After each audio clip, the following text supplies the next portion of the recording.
오늘 평화철도 목요 특별 대담 시간입니다. 오늘은 신성철 전 민주노총 위원장입니다. 지금 신성철 위원장께서는 전태일 50주기 범국민행사위원회 집행위원장을 맡고 계십니다. 반갑습니다. 예, 반갑습니다. 예. 우리 신성철 위원장님은 민주노총 위원장 임기를 마치고 다시 현장으로 들어갔습니다. 지금까지 줄곧 현장에서 일하고 계신데 힘들지 않습니까? 예. 지금 요즘 코로나 때문에 현장도 굉장히 위기의식이 높습니다.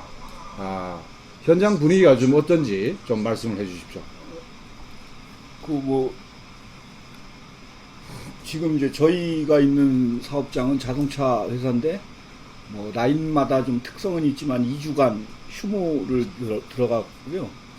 이제 아마 내수보다는 수출 물량이 오다가 떨어지면서 이제 휴업을 하고 있습니다. 근데 이제 대기업이고 노동조합이 강한 노동조합이 있다 보니까 그렇게 큰 피해를 실감할 수는 없죠. 근데 자동차 부품 회사들을 중심으로 무급휴직이나 사회적 분위기 전체가 다운이 돼 있기 때문에 사업장 내부의 위기라기보다는 현 사회 전체에 대한 위기 의식을 다들 가지고 있죠. 근데 이제 그게 회사가 아직은 좀 안정적이고 노동조합이 그것을 지키고 있으니까 그게 이렇게 구체적 사안으로 발현되고 있거나 이러진 않은데, 네. 사회 전체 분위기를 그대로 반영한다고 보면 될 것 같습니다. 예. 초기에는 중국 부품이 조달이 안 되어서 휴업하는 일이 있었는데, 자동차 산업에. 최근에는 이제 미국, 유럽의 수출 물량이 없기 때문에 재고가 쌓인다고 하더라고요. 그래서 라인별로, 공장별로 지금 휴무를 하고 있던데, 유급 휴무죠? 예. 그나마 좀 다행이에요, 아직은. 노동조합이 30년 동안 쌓아온 결과가 있으니까, 회사 쪽이 무급이나 아니면 임금을 좀 삭감한 휴직을 하려고 해도, 아직은 이제 그걸 노동조합이 지켜낼 수 있는 힘이 있죠.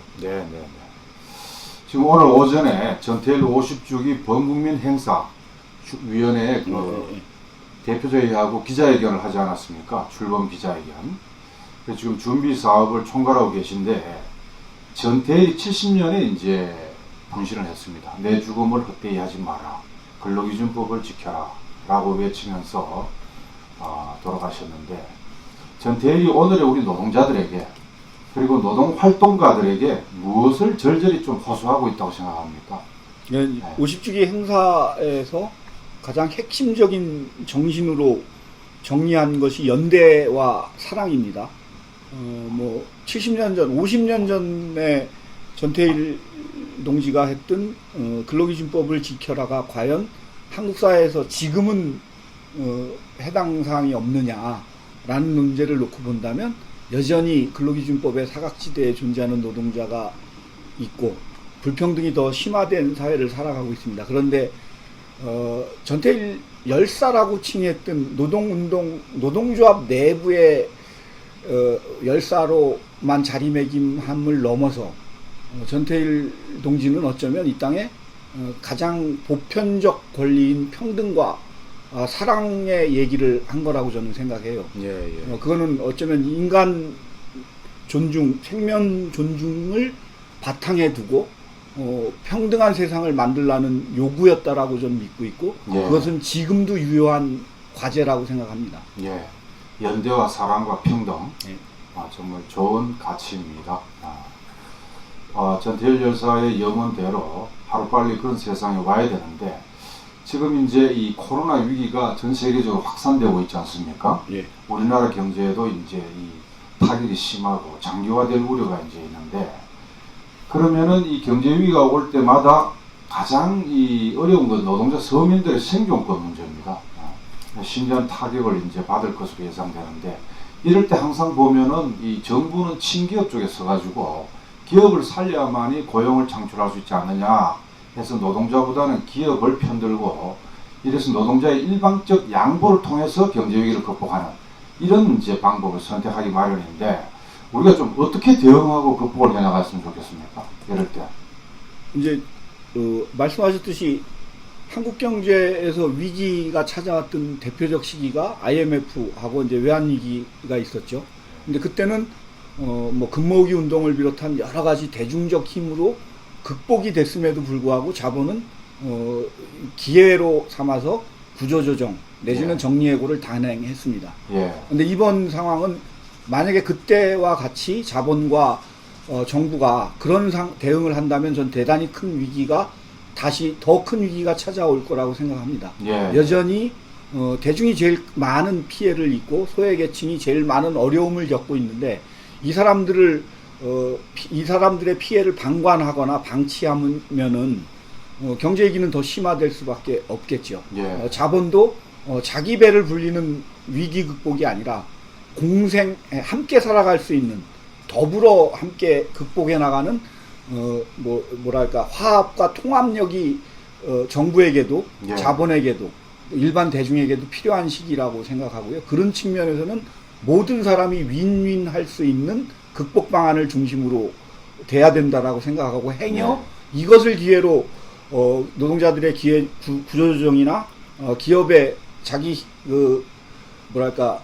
자기 구조조정을 기회로 삼는 사람들이 있다면 그것이 한국 경제에 현 위기 상황에 어떤 악영향을 주는지에 대해서 깊이 고민해야 된다고 보고요. 노동조합이나 특히 이제 활동가들은 소외되고 어려운 계층이 얼마나 못할 정도로 말할 수 없을 정도로 겪는 피해를 자기 기득권의 중심으로 바라보는 것이 아니라 내 것을 나누어 줄 수 있는 연대와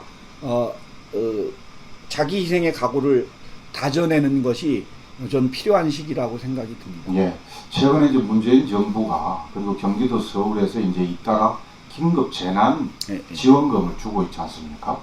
액수는 크지 않습니다만 우리 국민들 기분은 굉장히 좋아하는 것 같아요. 근데 이게 이제 지속적으로 줄 수가 없지 않습니까? 지속적으로 주기 위해서는 이제 재원이 마련돼야 되고, 기본소득으로 이제 정착이 돼야 됩니다. 재원소득을 위해서는 결국 이제 세제개혁을 해서 불로소득이라든지 부정축제는 세금을 많이 낸다든지 아니면 그 환수 특별법 만들어가지고 재원을 확보한다든지 그리고 또 이제 뭐 이 사기업을 이윤축을 목적으로 한 사기업은 돈 벌어주면은 자기들이 다 가져가잖아요. 이거를 이제 국가에 이제 재정으로 들어가도록 공기업한다든지 이렇게 재원을 마련해서 기본소득이 좀 보편적으로 정착이 되면 좋지 않겠습니까? 이번 코로나 위기를 통해 가지고. 네. 거기에 대해서 하실 말씀 없어요? 아니 기본소득이라고 하는 게 사실은 처음에 시작했을 때만 해도 얼토당토 않는 얘기였죠. 근데 뭐 위기 상황에 그것이 채택되긴 했지만 개념은 사회적으로 인정이 됐단 말이죠. 굉장히 인식이 좋아졌죠. 이제 그 문제에 대해서 결국에는 진보적 의제를 내놨던 모든 사람들의 얘기들이 허망한 것이 아니라는 게 증명이 됐고 그러면 이제 그것을 제도적으로 얼마나 완성해 나갈 거에 대한 몫은 정치권과 입법부에게 달려 있는 것 같아요. 그리고 이제 그것을 위해서 노력하는 게 필요한 시기라고 생각이 듭니다. 요번에 이제 그래서 4.15 총선 결과로 이제 집권 여당이 압승을 했습니다. 미통당이 참패했다 그러고 진보 야당들은 뭐 성적이 썩 좋지는 않았습니다. 그런데 이제 총선 민심에 반영된 게 우리 촛불 이후에 사회 대개혁과 평화번영을 제대로 좀 하라 하는 이런 마음이 포함되었지 않습니까? 집권 여당이 잘했어가 아니라 그렇다면은 지금 이제 집권 여당도 보수 야당도 진보 야당도 이 촛불 민심을 정확하게 알고 갖기 제대로 해야 될 텐데 각각 좀 당부하고 싶은 말씀을 한 말씀씩 해주십시오. 집권 여당, 진보 야당, 뭐 보수 야당에 대해서는 별로 할 말이 없겠습니다만은 각 정치 세력에 대해서 노동자 대표로서 좀 주문사항을 좀 해주십시오. 이제 흔히 촛불혁명이라고 얘기하는 것이 총선으로 이어졌다고 이제 말씀하셨는데요. 촛불혁명의 완성은 정권 교체는 아니었죠. 사실은 이제 그 시기에 얘기했던 모든 어린 학생들, 청년들, 국민들은 가치의 변화를 요구했습니다. 네. 기존의 불평등한 사회에 대한 가치를 평등한 사회, 생명이 존중되는 사회로의 변화를 요구했죠. 네. 근데 이제 우리는 제도적으로 정권을 교체하는 거에 머물렀고 그것이 총선까지 반영됐다고 말씀하셨는데 저는 제일 먼저 변해야 될 대상은 보수 야당이라고 생각해요. 예, 예. 뭐 이게 진영 논리에 국한돼 있다라고들 표현들 하는데 저는 보수가 진정한 보수의 정체성이 뭔지를 분명히 하고 예. 그 정체성을 기반으로 변신을 해야 된다라고 생각합니다. 변신하지 않으면 살아남지 네, 못한다. 대중 정치라면 예, 예, 예. 대중의 요구에 맞는 변신이 필요할 거다. 예. 라는 게 보수 할 말은 없지만 보수 야당에게 할 말이고요. 예, 예. 집권 여당은 저는 통합력을 발휘하는 정치를 해야 된다라고 생각합니다. 예, 예, 예. 오만하면은 결국에는 무너질 수 있거든요. 예, 예. 많이 지지했다는 거는 그것을 많이 가졌다는 표현이 아니라 예. 더 열심히 하라는 의사의 표현이라고 저는 생각한다면 예. 결코 오만하지 않고 겸손하면서 국민 대중에게 맞는 정치를 어떻게 할 것인가를 고민해야 되는 되게 시험대 같은 자리가 아닌가라고 예, 생각이 예, 들고요. 예, 예. 진보 야당이라고 하는 진보 진영에게는 예전에 이제 저희가 무상복지, 무상의료를 얘기할 때 다 꿈이라고 얘기했죠. 예. 근데 실현돼 가고 있습니다. 그렇습니다. 그리고 그것이 코로나 전국에선 되게 유효한 변화였다는 걸 확인했어요. 예, 예, 예. 그러면 이제 진보 야당은 저는 의회 정치를 중심으로 현실 정치에 안착하지 않아야 된다고 생각하거든요. 예, 예. 그거는 아까 얘기했듯이 10년 후, 100년 후의 미래와 이 땅에 희망을 만드는 정치를 해야 되는 거지. 예. 현실 정치에서 얼마나 많은 득표와 의석을 가질 거냐도 중요하지만 그 중심으로 정치를 하는 건 진보의 역할은 아닌 것 같다. 예, 예. 오히려 더 큰 미래, 더 큰 희망을 만들어가고 돈이 없어서 불행한 것이 아니라 예, 예. 돈이 없어도 행복해질 수 있는 세상의 의제를 진보는 무엇으로 잡아야 하는가 예, 예, 라는 예. 것을 고민하는 것. 예. 좀 뜬구름 잡는 얘기지만 저는 예. 진보는 계속 미래와 희망을 위해서 정치를 만들어 가야 된다고 생각합니다. 그런 의미에서 집권 여당보다는 차별화된 정체성을 예. 분명히 좀 가질 필요가 있고 예. 선거 의회 투쟁 위주로 할 것이 아니라 광장에 있는 촛불 민심하고도 적극 결합할 필요가 있다는 거죠. 예. 정부가 그동안에 지금 임기 중반이 넘어가도록 2년 전에 판문점 선언이나 9.19 공동성명에서 평양 시민 앞에서 특히 감동적으로 연설도 하고 그랬는데 남북 관계에 진척이 없습니다. 그런데 이제 요번 여당이 이제 총선에서 압승한 마당에 미국 눈치를 이제 좀 그만 보고 평화협력 정책을 좀 과단성 있게 좀 치고 나가야 될 텐데 문재인 대통령에게 여기 많이 보이는데 우리 광화문 17층 겨울 빌딩 17층에 앉아서 대담 나누다 보니까 청와대가 지금 보입니다. 저기 계신 우리 문재인 대통령에게 노동자 대표로서 한 말씀 해주십시오. 저는 뭐 노동자로서도 이지만 국민으로서도 세상을 변화시킨 힘은 위대한 정치 지도자의 힘보다는 예. 촛불 광장에서 촛불혁명에서 보여줬던 그 대중들의 힘이 저는 가장 중요하다고 생각하거든요. 예.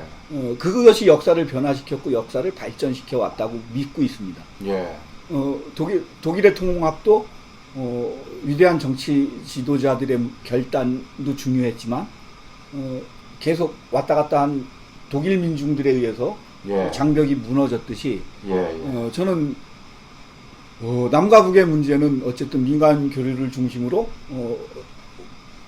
교통할 수 있고 소통할 예. 수 있는 예. 것이 첫째고요. 예. 그걸 토대로 정부는 가장 핵심적인 자주적인 자기 권한을 예. 결정을 내릴 수 있어야 한다라고 생각합니다. 예. 만약에 이제 대중적 힘을 기반하지 않은 자주적 결정이라고 한다면 예. 미국이나 그 외에 통일을 바라지 않는 자들이 너무 많은 핑계와 압박을 그렇죠. 할 거라고 예. 보여진다면 예. 민간 교류의 힘을 얻어서 예. 자주적 결정을 내릴 수 있는 그런 결정을 해주십사 하고 예. 부탁을 드리고 싶습니다. 국민의 힘을 뒷받침 받아가지고 예. 미국의 눈치를 안 보고 자주적인 이 정책을 펼 수 있도록 이렇게 해야 된다는 말씀을 해주셨습니다. 미국이 최근에 말이죠. 네. 이 북에 대해서는 북미 관계 개선책을 실제적으로 내놓지 않으면서 김정은 위원장이 뭐 사망했다, 위중설이다 이런 걸 유포하면서 또 최근에는 한미 합동 이 공중 훈련을 재개를 했어요. 남쪽에는 또 방위비 폭등, 방위비라는 게 이제 주한미군 주둔비인데 이걸 폭등을 강요하고 있고 값비싼 무기를 사라고 강매를 요구를 하고 있고 이렇게 남북 다 이렇게 내정 간섭 비슷하게 한반도에 개입을 하고 있는데 미국에 대해서 따끔하게 좀 한 말씀 해주시죠. 이제 이제 저는 뭐 제가 미국에게 따끔한 말을 하는 게 뭐 맞는지는 모르겠습니다만 하여간 이제 저는 그런 거죠. 네. 미국의 오만함이 끝을 볼 날이 얼마 남지 않았다. 예. 그러다 보니까 이제 자꾸 더 강하게 그렇죠. 개입하고 예. 뭔가 말을 만들어내고 마지막 발악처럼 그런 거라고 저는 느껴지거든요. 그런데 역사는 미국의 위정자들에게 똑같이 하고 싶은 말은 역사는 자기들이 원하는 대로 흘러가지 않는다는 거죠. 그렇다면 이 민족의 문제, 한반도에서의 문제는 결국엔 자주적 권리를 가질 수 있게 만들어내는 것이 진정한 대국으로서의 풍모지. 그렇죠. 그거 뭐 시시콜콜하게 저 장사꾼이라 그런지 모르지만 장사하듯이 손익 계산을 따지면서 그 덤비는 건 좀 마땅한 처사가 아니라고 생각됩니다. 트럼프는 확실히 그 부동산 업자 출신입니다. 장사하듯이 자기 대선 국면에서 관리하고 있고 또 미국의 이제 지배층을 형성하고 있는 군산복합체는 한반도의 긴장을 유지 고조시키고 전쟁 훈련을 해서 무기를 많이 팔아먹고 이래야 되니까 저러고 있는 것 같습니다. 그 마지막 남은 데라고 보여지는 거고, 그걸 이제 활용하고 있는 거겠죠. 근데 저는 그 끝이 별로 얼마 남지 않았다라고 특히 생각합니다. 코로나 위기 때문에 더 그런 것 같습니다. 최근에 미국의 코로나 대응 보니까 이거 아름다울 밑자의 미국이 아니에요. 그렇죠. 우리 집사람은 미국이 아니라 추구가 아니냐, 추. 그래서 이 미국, 우리 한국이 훨씬 더 이 선진국인 것 같습니다. 그리고 이제 중국도 지금 코로나 위기를 빨리 극복하고 있어요, 의외로. 그래서 미중 이 패권 시대, 이 세계 질서도 이번 코로나 위기를 통해서 좀 빨리 변하는 거 아닌가, 이런 얘기를 많이 지금 나오고 있습니다. 자, 그러면 이제 이 코로나 위기를 대응하기 위해서라도 그렇고 정부 여당의 사회 대개혁과 평화번영 통일 정책을 촉진하기 위해서라도 집권 여당 180석이라 그러지만은 그거 믿고 기다려가지고는 아무것도 안 될 것 같습니다. 그래서 정부 여당의 이제 개혁과 통일 정책을 견인하고 촉진하기 위해서라도 노동 진보 정치 세력이 있지 않습니까?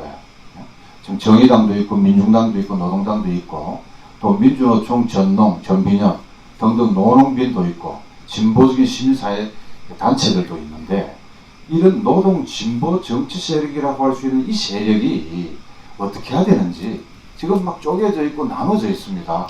이 좀 혁신 통합하고 강력한 좀 힘을 가져야만이 정부 여당을 견인할 수 있지 않을까요? 여기에 대해서 한 말씀 좀 해주십시오.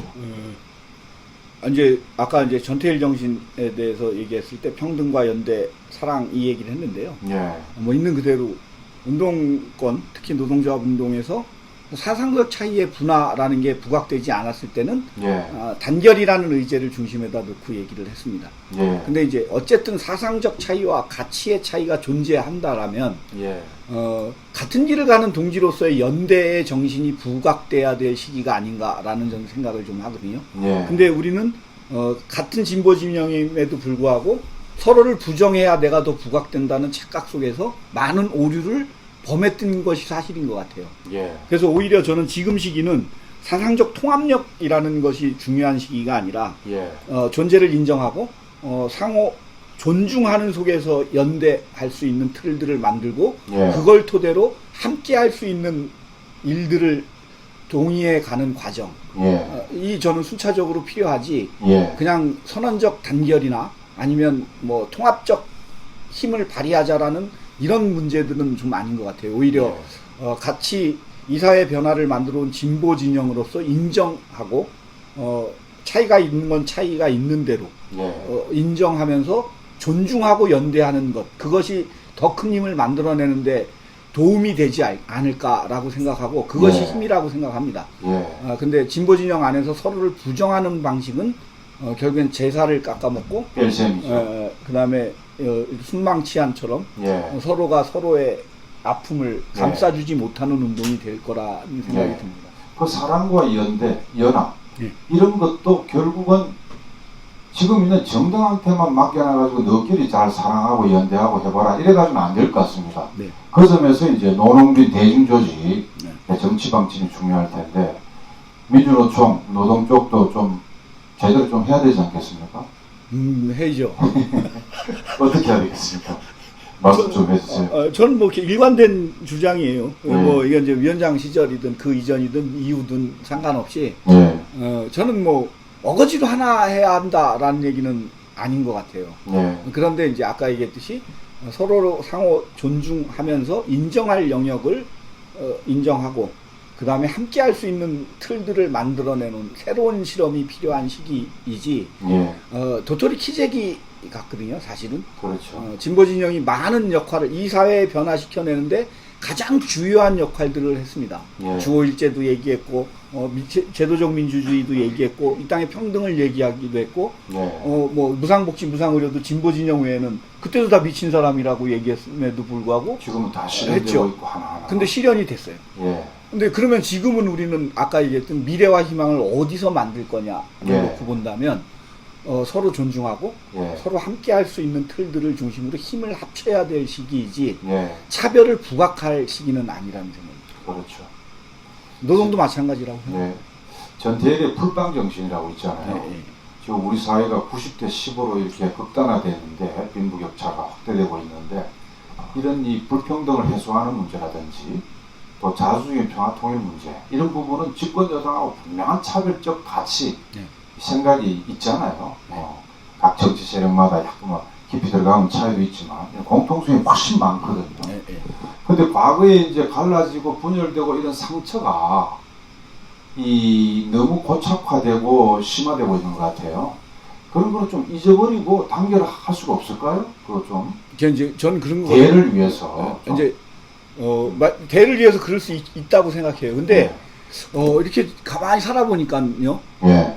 나에게 가장 상처 준 사람을 잊기는 쉽지가 않아요. 전 제가 세계적인 역사를 다 알지는 못하지만 남아공이 노동자 정권을 만델라하고 만들었을 때 만델라 정권이 했던 가장 중요한 요소는 화해의 정치였다고 봅니다. 계층에 대해서 자기 경호원을 백인에게 넘겨줄 수 있고 할 수 있는 정치는 과연 어디서나 오는가를 놓고 본다면 저는 이제 누가 먼저냐의 것은 아니지만 과거에 있었던 잘못에 대해서 명쾌한 사과와 위로가 한 번은 필요하다. 그냥 의례적으로 더 큰 것을 얻기 위해서 우리 내부니까 잊어라라는 얘기를 하는 건 바람직하지 않아요. 라고 생각됩니다.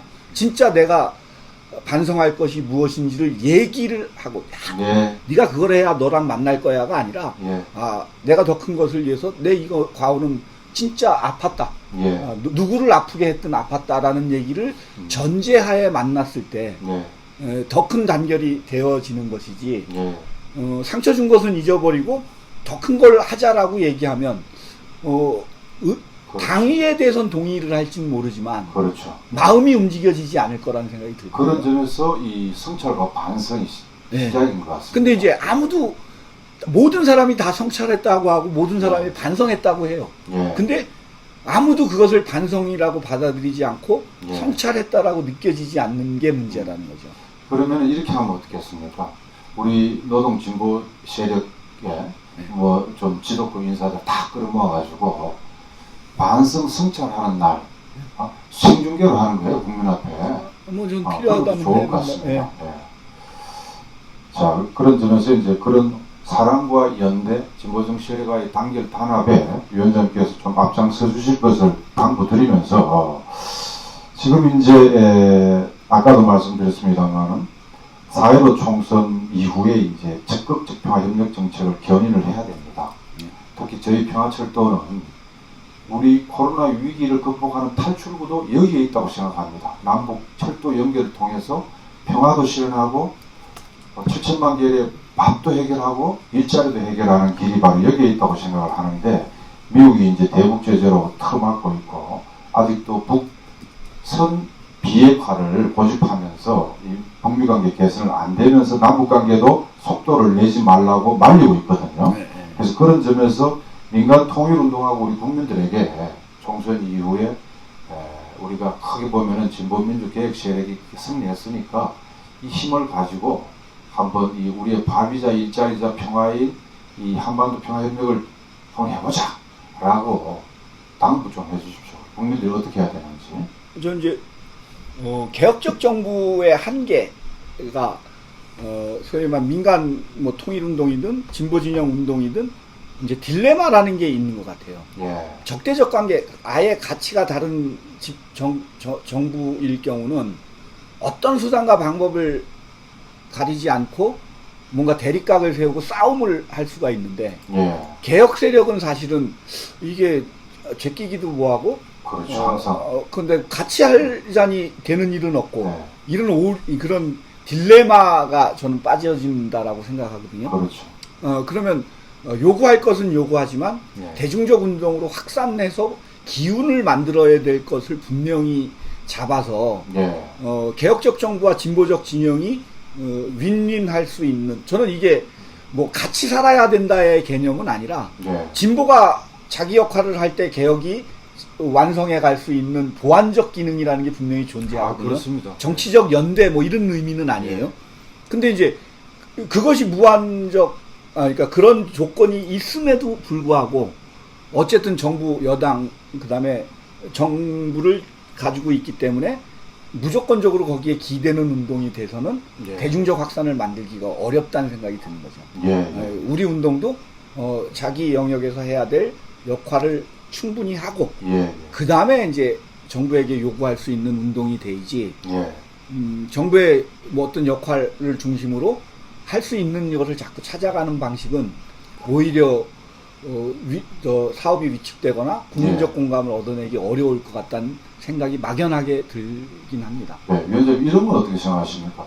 지금 코로나 위기가 제일 급선무잖아요. 예, 예. 그래서 코로나 위기 극복과 노동 진보 정치 세력의 통일 단계를 위한 공동대책위원회 이런 걸 만들어가지고 이 코로나 위기에 대한 우리의 진보 개혁적인 이런 대안도 제시를 하고 그걸 또 정부의 요구에서 싸우기도 하고 또 정부 잘하면 박수도 쳐주면서 이런 기운을 몰아가지고 독자적인 진보 정치 세력화를 통일된 어떤 강력한 힘을 구축하는 방향으로 가고, 그래서 이제 선거 시기에 뭐 개혁 세력하고 연대할 수도 있지만 독자적으로 장기적으로 이렇게 성장 발전시키는 이런 방안에 대해서 어떻게 생각하십니까? 뭐 전 동의는 하는데요. 네.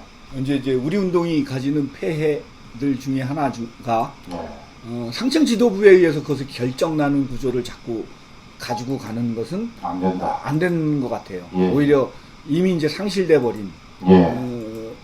내부 민주주의 아브레로부터의 의견, 다양한 의견과 다양한 참신한 의견들이 예. 이게 위로 올라올 수 있는 구조, 아래의 의견을 드러낼 수 있는 구조를 만들지 못하면 예. 사실은 그 연대나 그 연대체 조차도 그렇죠. 이제 뭐야 조금은 과한 표현이지만 네. 30년간 운동한 분들의 또 다시 재판을 만드는 예. 것 아닌가. 그래서 현장 활동가, 현장 노동자들이 아까 그런 이제 대책위 활동을 예. 동참할 수 있으면은 지금 이제 대기업 공기업 같은 경우는 조합원이 이제 좀 실리주의에 경제주의 조합주의에 좀 빠져 있잖아요. 그리고 집행부 선거에나 관심이 있고 이런 걸 좀 넘어서서 당면한 이 코로나 위기 극복, 그리고 진보 정치 세력의 단결, 또 평화 협력 정책의 촉진, 뭐 이런 걸 위해서 정치 실천을 좀 하는데 현장에도 이쪽 저쪽 현장 조직의 소속과 상관없이 그런 사람들이 뜻을 하는 사람들이 아래로부터 하고 또 위에 떠드는 사람들은 또 하고 이렇게 해서 연결하면 참 좋겠습니다. 네. 이건 뭐 대중의 의견을 모아내는 구조, 그런 것들이 예. 모였을 때 세상이 바뀌는 과정을 봤기 때문에 예. 저는 그게 되게 중요하고, 그들이 얘기하고 그들이 의견 낼 수 있는 구조를 어떻게 만들 건가에 대한 예. 고민이 예. 진보 진영에서 활동가라는 사람들의 고민이 돼야 예. 되지 않나라는 문제 의식을 예. 좀 가지고 있는 편이고요. 신 위원장님 늘 이제 지론입니다. 그게 통합, 그러고 대중들의 공론회장, 아래로부터 충분한 이 토의, 뭐든지 이렇게 편하게 얘기를 하고 그 힘이 모이고 또 그 대중의 역할을 높여서 문제 해결하는 상청 활동가라든지 무슨 뭐 활동가들 어떤 지도니 뭐 이런 것보다는 대중의 자주적이고 자발적인 힘의 결집을 굉장히 강조하셨습니다. 자, 이제 원래 전태일 50주기, 50주기고 민주노총 창립 25주기입니다. 예. 민주노동당 창당 20주년이죠. 예. 자, 그런 이제 뜻깊은 해에 노동자들의 이제 정치, 경제적, 사회적 지위 향상을 총체적으로 높일 수 있는 다각적인 모색을 하는데 위원장님 앞장서 주실 겁니까? 네, 뭐 저는 뭐 현장에서든 어디서든 저는 뭐 제 역할을 해야 된다고 보는데요. 예. 저는 아까 얘기했듯이 이제 진보가 미래와 희망을 만들어야 된다고 하는 거는 예.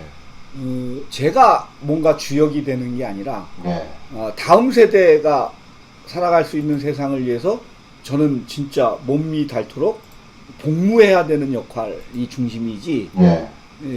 않겠나라는 고민을 합니다. 예. 나이가 먹어가면서 보니까 뭐 제가 많은 나이는 아니지만 예. 머리 쓰는 것보다 몸 쓰는 게 잡생각이 없고 참 행복한 것 같다는 생각이 들거든요. 예. 그래서 노동이 저는 되게 신성하고 예. 노동이 편하다라는 생각을 해보는데요. 예.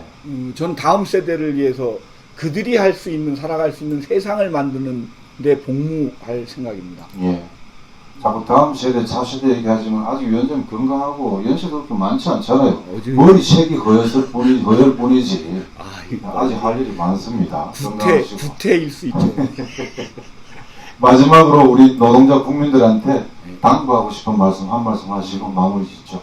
뭐 아까 네.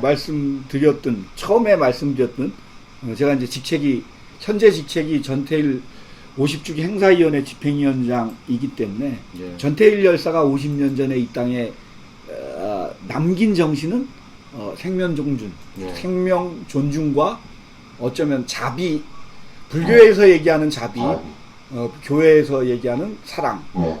어쩌면 한국 전통 적인 예. 인내천과 홍익사상에 기반한 인간 존중과 사랑에 대한 정신이라고 저는 생각해요. 예. 예. 전대일 열사가 노동운동 안에서만 열사가 되는 것이 아니라 예. 정국민적으로 이 사회를 변화시킨 인물로 재평가돼야 되는 시기라고 보여집니다. 예. 예. 그래서 저는 오히려 생명 존중, 그 다음에 연대와 사랑과 평등이라는 의제가 우리 안에서 예. 실제적 가치로 자리매김할 수 있기를 간절히 바랍니다. 예. 시청자 여러분, 전태일 열사 가신 지 50년이 되었습니다. 전태일의 인간해방, 노동해방 세상이 어떤 세상일까요? 노동자가 주인답게 준비가 돼야 됩니다. 그러기 위해서 사랑과 연대, 이런 화해, 이런 정신을, 그리고 생명 존중, 이런 정신을 우리가 투철하게 다시 재무장할 수 있도록 노력하면서 오늘 대담을 마치겠습니다. 평화철도 제14회 특별대담 신성철 위원장님 모시고 진행했습니다. 다음 주 목요일 날 만나겠습니다. 안녕히 계십시오. 네, 수고하셨습니다.